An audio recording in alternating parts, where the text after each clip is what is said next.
ప్రేమించి నా యందు విశ్వాసం ఉంచి నా కొరకు అన్నిటినీ అందరినీ వదులుకుని వచ్చాడు. పాపాన్ని సపోర్ట్ చేద్దాంరా అని తోడుగా నిలబడ్డాడు, డెవలప్ అయిపోయాడు. ఆ వ్యక్తే దేశం అయిపోతే ఆ వ్యక్తి ప్లేస్లో నువ్వు ఉండొచ్చు, నేను ఉండొచ్చు, ఎవరం కావచ్చు. మిమ్మల్ని గొప్పవారని ఎంచుకోలేదు. ఎక్కువ జనం ఈ వింగు మన తిరిగితే గెలిచే అవకాశం ఉంది. కాబట్టి నియోజకవర్గాల పునర్విభజనలో ఇది మనకు వచ్చేలా చూసుకుందాం. అలా చేయలేదు యేసు ప్రభు. దేవుని స్తోత్రం. హల్లెలూయా. ఆమేన్. నా భాష మీకు అర్థమవుతుంది కదా. అదే భూమి మీద ఉన్న సమస్త జనములకు ఎక్కువగా ఎంచి నిన్ను తనకు స్వకీయ జనముగా ఏర్పరచుకోలేదు. మీరు సర్వజనుల కంటే విస్తార జనమని, ఇంటి పేరటోళ్ళు ఎక్కువ ఉన్నారని, ఓట్లు ఎక్కువ పడతాయని మిమ్మల్ని కలుపుకుంటే మొత్తం వచ్చేసినట్టేనని జాగ్రత్తగా ప్లాన్ చేసి మీకేదో వరం ప్రకటించి మెల్లిగా లాగేసిన రకం కాదు కనుక యెహోవా మిమ్మును ప్రేమించి మిమ్మును ఏర్పరచుకోలేదు. సమస్త జనముల కంటే మీరు లెక్కకు తక్కువే కదా. అయితే యెహోవా మిమ్మును ప్రేమించువాడు గనుకను, తాను మీ తండ్రులకు చేసిన ప్రమాణం నెరవేర్చువాడు గనుకను యెహోవా బాహుబలం చదువును రప్పించి దాసుల గృహంలో ఐగుప్తు రాజు ఫరోజులు మిమ్మల్ని విడిపించెను.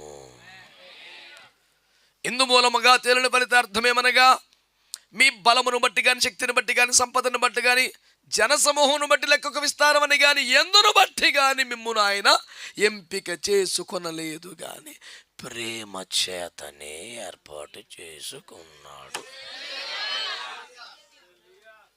అందుకే ఎందుకో నన్నింతగా అలా పాడగలుగుని, ఇందుకే నన్ను పాడతాకి ఎవరికి లేదు పాయింట్ మ్యాటరు.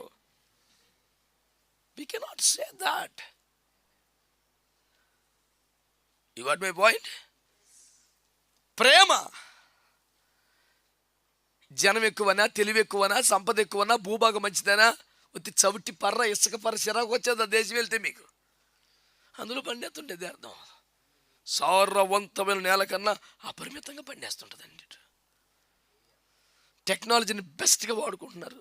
ఆ ఖర్జూరపు చెట్లు ఎడారులు ఇసుకలో పడేశారు.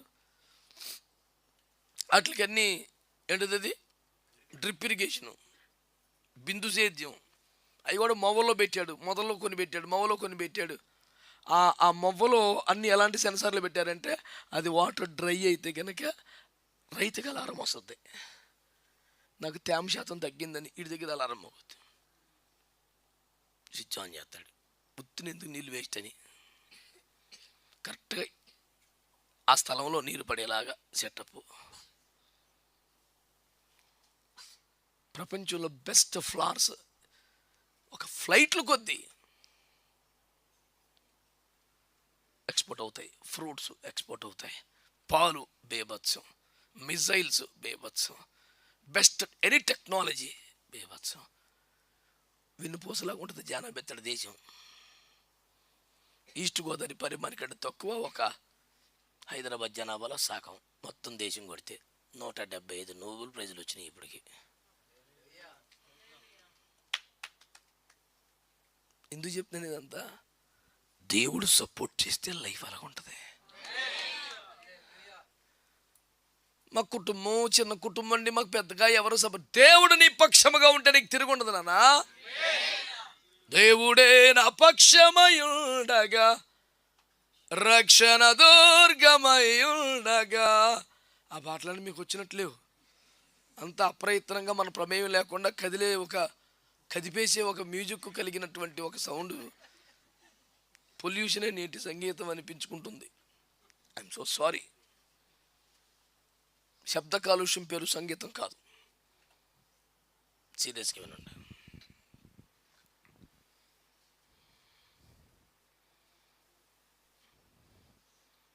చెవులు క్లీన్ చేసుకోవటానికి తుప్పు వదిలిపోతాకే పనికి వస్తుంది.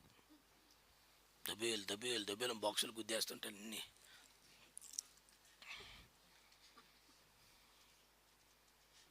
ఏమీ లేదు అందులో, విషయం లేదు, అసలు ఏమి ఉండదు.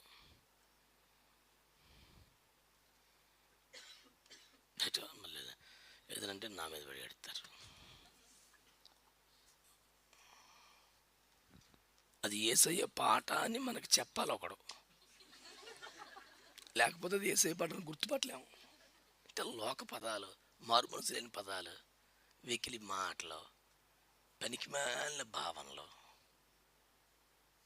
బలవంతంగా గిట్టించేయటమే. ఎక్కడో మధ్యలో ఏ సయ్యా అంటాడు మధ్యలో.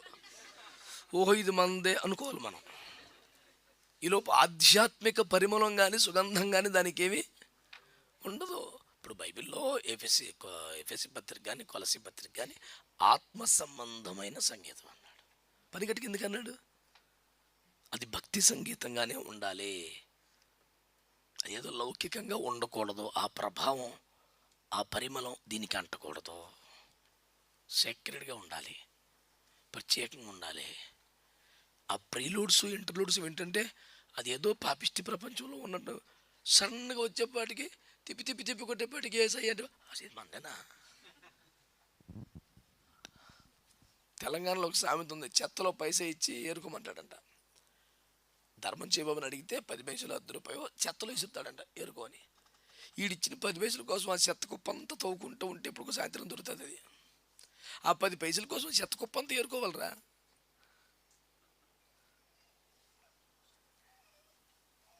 పదిహేను నిమిషాలు రణగొన దొరల మధ్య ఉన్న చెత్తను భరిస్తే, సౌండ్ పొల్యూషన్ భరిస్తే అందులో ఒక పదం దొరుకుతుంది, దాని పేరు యేసయ్య. దాని పేరు క్రైస్తవ సంగీతం. అంటే ఒప్పుకోకపోతే నా మీద మళ్ళీ ఏడిపి మళ్ళీని. ఆ ఆలాపన వింటేనే, సంగీతం వింటేనే, శబ్దం వింటేనే భక్తిభావం కలగాలి. మీకు నచ్చపోయిన ఇబ్బంది ఏమి లేదు. నేను రాజీ పడిపోయి మాట్లాడమంటే మాత్రం కుదరదు. నాకు ఎవరిని ప్రసన్నం చేసుకొని బతకాల్సిన కర్మేమీ లేదు. సత్య తెల్లరిపాటికి యేసుప్రభు దగ్గర ఉంటే ఒక క్షణంలో ఆ పాటి దానికి ఇక్కడ పోగేసుకునేది ఏం లేదు. యేసు రక్తం వేయించి వాళ్ళు బాధపడతారు, వీళ్ళు బాధపడతారు. యేసుప్రభు బాధపడవచ్చేట్రా. ఎవడో బాధపడ అన్నా నీకు ఎందుకని నన్ను అందరిని బాధపడతారు, మరి యేసుప్రభుని బాధ పెట్టేస్తున్నారా?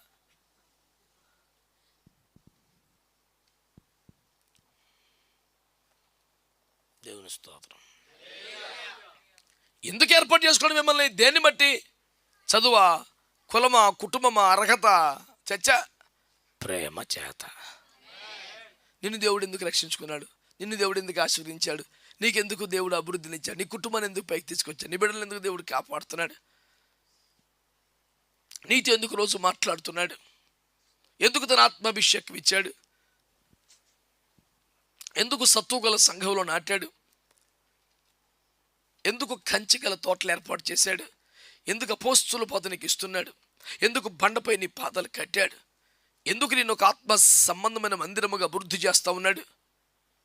ప్రశ్నలు 100 పోని 1000 వచ్చే ఆన్సర్ దేవుని ప్రేమ అండి, ఇంకా ఏమీ లేదండి అని తేలే వచ్చే ఆన్సర్ అయితే అదే కదా. ఇప్పుడు చెప్పండి, అభివృద్ధికి కారణం దేవుని ప్రేమనండి. రక్షణ బట్ట కారణం దేవుని స్వకీయ సంపాద్యంగా మారడానికి, దేవుని సొత్తుగా ఉండడానికి, ప్రతిష్ఠిత జనముగా ఉండడానికి, దాసులు గృహమైన ఐగుప్తులోంచి స్వతంత్ర దేశమునికి రావడానికి, పాప దాస్యమును విమోచించబడి క్రీస్తుకు సొత్తుగా మారడానికి. నువ్వు ప్రశ్నలు ఏమన్నాయి? ఆన్సర్ ఏంటి? సో అన్నింటికీ కారణం అనండి, అనండి ఆమేన్, ఆమేన్. ఆ ప్రేమ యొక్క గాఢత ఒక వచనం మీ కొరకు చదవాలి. ఎఫెసీ పత్రిక 1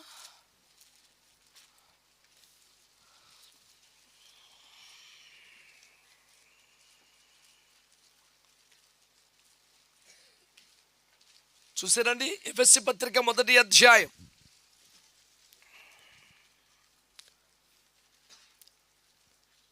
6వ వచనం, తన చిత్త ప్రకారమైన దయా సంకల్పము చొప్పున యేసు క్రీస్తు ద్వారా తనకు కుమారులుగా స్వీకరించుటకై మనలను ముందుగా తన కోసము నిర్ణయించుకొని.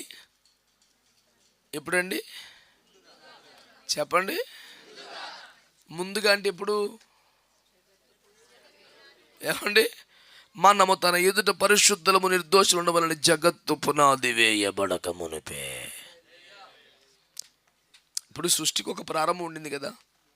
హలో, పలానప్పుడు సృష్టి లేనప్పుడు కూడా దేవుడు ఉన్నాడా? ఉంటేనే చేస్తాడు కదా. అంటే ఏమీ లేనప్పుడు, ఎవరూ లేనప్పుడు కూడా దేవుడు ఉన్నాడు కదా. ఉండి చేశాడు కదా. అలా ఏమీ చేయనప్పుడు ఎన్ని చేద్దాం అనే ప్రణాళిక మైండ్లో ఉంది కదా. ఈ మొత్తం ప్రణాళికలో ఆయన ఫస్ట్ ఆయన మైండ్లో ఉన్నది మనం అంట. Even before he laid the foundations of the earth he had chosen, separated, planned, designed. ఆయన కోరుకున్నాడు, ఎంపిక చేసుకున్నాడు, రూపించుకున్నాడు, సిద్ధపరచుకున్నాడు, కలలు కన్నాడు. నేను సృష్టి చేద్దాం, అన్నీ చేద్దాం, దాంట్లో ఒక ప్రతిష్ఠ జనాన్ని తయారు చేద్దాం, దాన్ని జ్యేష్ఠుల సంఘం ఏర్పాటు చేద్దాం, వాళ్ళు తన కుమారుని ద్వారా మహిమ తీసుకొద్దాం. ఆ మొత్తం టోటల్ ప్లాన్ ఆఫ్ యాక్షన్లో ఫస్ట్ ప్లాన్ ఏంటంటే మనం అంట. జగదుత్పత్తికి ముందే మనల్ని ఎంపిక చేసుకొని ఏర్పాటు చేసుకొని ఆ ప్లాన్ ప్రకారమే మనం ఏమంటామంటే ఆయన సంకల్పము, దయా సంకల్పము, దేవుని ప్రణాళిక అని మనం అంటాం. లోకంలో జనరల్గా ఉంటే జగన్నాటకం అంటారు. పదం భాష వేరు తప్ప భావన ఒకటే, వేరే భావన కాదు. అంటే ముందుగా ప్లాన్ చేసిన ప్రకారమే చేస్తున్నాడు అనడానికి ఆ పదం వాడతారు. ఇంత మొత్తం ఈ వేల వేల వేల సంవత్సరాల ఈ సార్వత్రిక ఈ సృష్టి క్రమం, జనం, ఈ ప్రణాళికలు, ఈ తరాలు, జనాలు, యుగాలు అన్నిట్లో కూడా ముందుగా మనలను కోరుకొని ఇంత పెద్ద ప్రణాళికలో ఫస్ట్ ఆకాశాలు చేయటం, పరలోకం చేయటం, దేవదూతలను చేయటం, తర్వాత సౌర కుటుంబం చేయటం, భూమిని చేయటం, అందులో మానవుని చేయటం, యుగముల అంతమందు స్వయంగా తాను రావటం, తన రక్తం ద్వారా ఈ పాపంలో మానవ జాతిని విమోచించడం, ఆ విమోచించబడ్డ సంఘాన్ని సృష్టి మొత్తానికి జ్యేష్ఠుల సంఘంగా మార్చడం, పరలోకానికి ప్రధాన ఆకర్షణగా పెళ్లి కుమార్తెగా చేయటం, ఈ లాస్ట్ని ఫస్ట్ తీసుకెళ్ళిపోవటం. ఇది ఇదంతా ప్రభా, మరి ఇంతమంది ఉన్నారు కదా, సడన్గా మేము నచ్చేమేంటి? సడన్ కాదురా, అసలు ఫస్ట్ ప్లాన్లో మీరే ఉన్నారా? ఎందుకో, ఏంటి కారణం అని అడిగితే ప్రేమ. స్తోత్రం. మనను ముందుగా తన కోసము నిర్ణయించుకొని, వీళ్ళు మటుకు నాకు, వీళ్ళు నా వాళ్ళు అనుకొని మనము తన ఎదుట పరిశుద్ధుల నిర్దోషం ఉండవాలని జగత్తు పునాది వేయబడ మునిపే ప్రేమ చేత ఆయన క్రీస్తు మనలను, అదంతా చదవాల్సిందే కానీ టైం కోసం కిందకు వస్తానని 12. మరియు క్రీస్తులను ముందుగా నిరీక్షించిన మనము తన మహిమకు కీర్తి కలుగ చేయవలని దేవుడు తన చిత్త ప్రకారమైన సంకల్పం బట్టి మనల్ని ముందుగా నిర్ణయించి ఆయనందు స్వాస్థ్యముగా ఆయన తన చిత్తానుసారము చేసి నిర్ణయం చొప్పున సమస్త కార్యములను జరిగించుచున్నాడు. స్వాస్థ్యముగా, ఇందాక కుమారులుగా, తర్వాత తన కోసము. ఇప్పుడు స్వాస్థ్యం అంటే సొత్తు. ఇప్పుడు ఒక స్థలం కొనుక్కొని రిజిస్ట్రేషన్ చేసుకున్నా. నువ్వే కొనుక్కున్నావా? ఒక 2 సంవత్సరాలు మేము ఉంటామంటే ఎవడెవరో నువ్వు. స్వాస్థ్యం, స్వాస్థ్యమును వేరొకరితో పంచుకుంటావా? నాదే. దస్తావేజుల రాత ఇప్పుడు చూసారా, హక్కు, భుక్తం, ఇలాంటి పదాలు వాడతారు. ఇంక ఎవరికి ఏముండదు. నా సొత్తు, నా స్వాస్థ్యం. నువ్వు మహాదేవుడివి, మహిమగల దేవుడు, సృష్టిని అలా చేసేస్తావు, లేని వాటిని ఉన్నట్టుగా పిలుస్తావు, శూన్యములో సమస్తం చేస్తావు, కోరుకుంటే ఏదన్నా చేయగలవు. ఇంత శక్తి మహిమ ఉన్న నువ్వు మమ్మల్ని ఎందుకు కోరుకున్నావు? ఎందుకు మీరంటే ప్రేమరా? నువ్వు 100 కోణాల్లో విలేకరులాగా వెళ్ళి వచ్చే ఆన్సర్ ప్రేమ. అసలు సృష్టి ఎవరి కోసం? మనకి ఎందుకింత ప్రేమ? మనం ఎవరి కోసం? ఎందుకు నన్ను కోరుకున్నాడు? ప్రేమ. పాత నిబంధన కాలంలో పరిశుద్ధులందరికంటే కూడా కొత్త నిబంధన సంఘమును పెళ్లి కుమార్తె స్థానంలో లేపడం ద్వారా ఎందుకు ఇంత ప్రేమించాడు? ప్రేమ. నువ్వు ప్రశ్నలు 100, ఆన్సర్ దేవుని ప్రేమ ఇదిగో, ఈలాంటిదా యేసు ప్రేమ. అంతే, ఇంకేం చేయలేం. దేవునికి హల్లెలూయా, హల్లెలూయా. నేనేమన్నానంటే దేవుని బిడ్డలారా, భూమి మీద అన్ని నాశనం అయిపోయాయి. విశ్వాసము, నిరీక్షణ, ప్రేమ, ఈ 3 టాపు. 1 కొరింథీ 13:13. విశ్వాసము, నిరీక్షణ, ఈ 3 నిలబడితే మిగతా అన్ని పోతాయి. ఈ 3 శ్రేష్టమైంది మళ్ళీ ప్రేమ. లోకము, భూమి, సముద్రం అన్నీ పోతాయి. నిలబడేది విశ్వాసమే, నిలబడి నిరీక్షణే, నిలబడేది ప్రేమే. మళ్ళీ 3 కూడా ప్రేమే టాపు. ఇప్పుడు ఆలోచిస్తుంటే ఏమనిపిస్తుంది? నా మాటేనండి. సృష్టికి కారణం, మనం రక్షించబడ్డానికి కారణం, మనం ప్రత్యేకించబడ్డ కారణం, మనము తన స్వకీయ సంపాద్యముగా, తన సొత్తుగా, తనకు ప్రతిష్ఠిత జనముగా ఎంపిక చేయబడుట కారణం. మనకంటే ముందున్న తరములలోని పరిశుద్ధుల కంటే కొత్త నిబంధన సంఘమే మహిమగల సంఘముగా, పెళ్లి కుమార్తె సంఘముగా, జ్యేష్ఠుల సంఘముగా ఎంపిక చేయబడ్డ కారణం.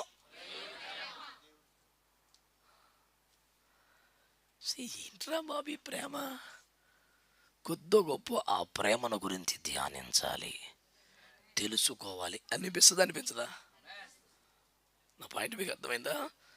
ఇన్నింటికి కారణమైనటువంటి దేవుని ప్రేమను గురించి తెలుసుకోవాలి అనిపిస్తుందా? అప్పుడు ఏం చేయాలి? బైబిల్ కాలేజీలో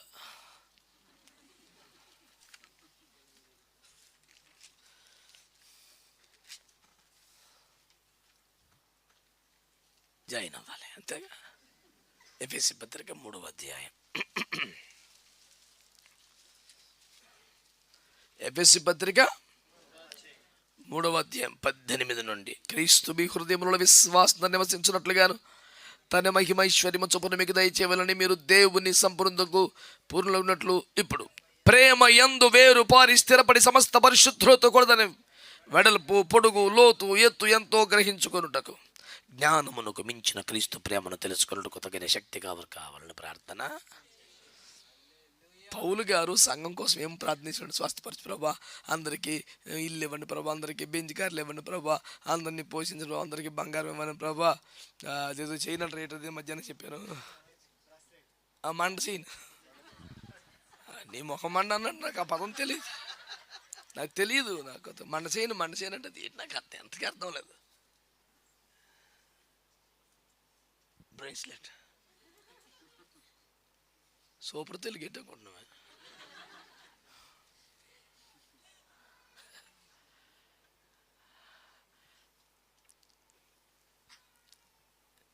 జ్ఞానమునకు మించిన క్రీస్తు ప్రేమ అనండి. అంటే ఏ జ్ఞానానికి కూడా అందేది అది కాదు. ఎవడైనా మంచి మేధావి దాని గురించి చెప్పలేడు.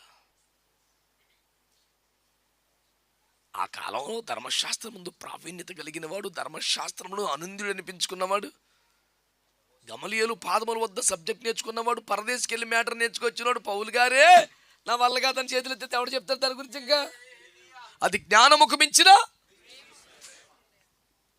ఒక పట్టాన జ్ఞానికి అందదు. మరి అలాంటి ప్రేమ గురించి తెలుసుకోవాలని మనకు అనిపిస్తుంది. మహామేధావులకే దొరకదంట. మరి ఏం చేద్దాం? దానికి ఒక కిటికీ ఉంది.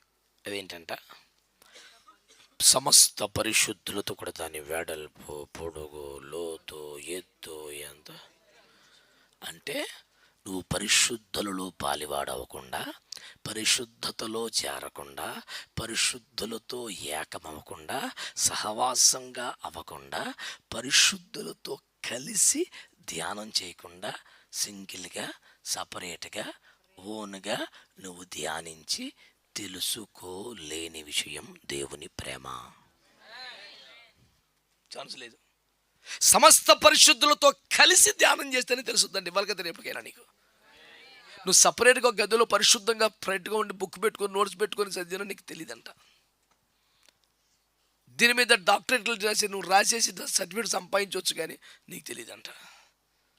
పరిశుద్ధులతో కలిసి సంఘముగా, అంటే సంఘముగా సహవాసంగా కూడుకొని దేవుని వాక్యము ధ్యానిస్తుంటే కొంచెం మనకు దేవుని ప్రేమ అర్థమైద్దంట. నువ్వు సపరేట్ కూర్చొని పర్సనల్ స్టడీ చేస్తే కాదంట. ఇప్పుడు పరిశుద్ధుల్లో కలిసి సంఘములో సహవాసములో భక్తిగా, ఆరాధనగా, వాక్య ధ్యానాలుగా చేస్తున్న కొలది నీకేమర్థమైంది? ఇప్పటికైతే అర్థం లేదనే కదా, నాకు కూడా అనే కదా చెప్పేది. ఇప్పుడు పౌలు గారికి తెలియదు బాబు పూర్తిగానంటే నేనేం చెప్పను. కానీ ఇప్పుడు ఈ మేధావులకు, పెద్దవారికి, భక్తులకు అంతు చిక్కలేదు. దేవుని ప్రేమ యొక్క లోతు, ఎత్తు, వెడల్పు, పొడవు గ్రహించటం అంటే పర్సనల్గా, సపరేట్గా, ప్రైవేట్గా స్టడీ అవ్వదురా. పరిశుద్ధులతో కలిసి వాక్యం అలా ధ్యానిస్తూ ఉంటే నీకు మెల్లిగా ఓపెన్ అవుతుంది అన్నాడు. అంటే మనకి పెద్దగా అర్థం కానిది, ఎవడు ఇతిమిద్దంగా చెప్పలేనిది, దేవుడు మనల్ని ఎందుకు ఎంత ప్రేమిస్తున్నాడు అనేది ఒకటే. ఆ ఒక్క కారణమే ఎవడు చెప్పలేడు. ఇంకేమన్నా ఎవరు చెప్తారు? అది మటుకి ఇప్పుడు చెప్పండి.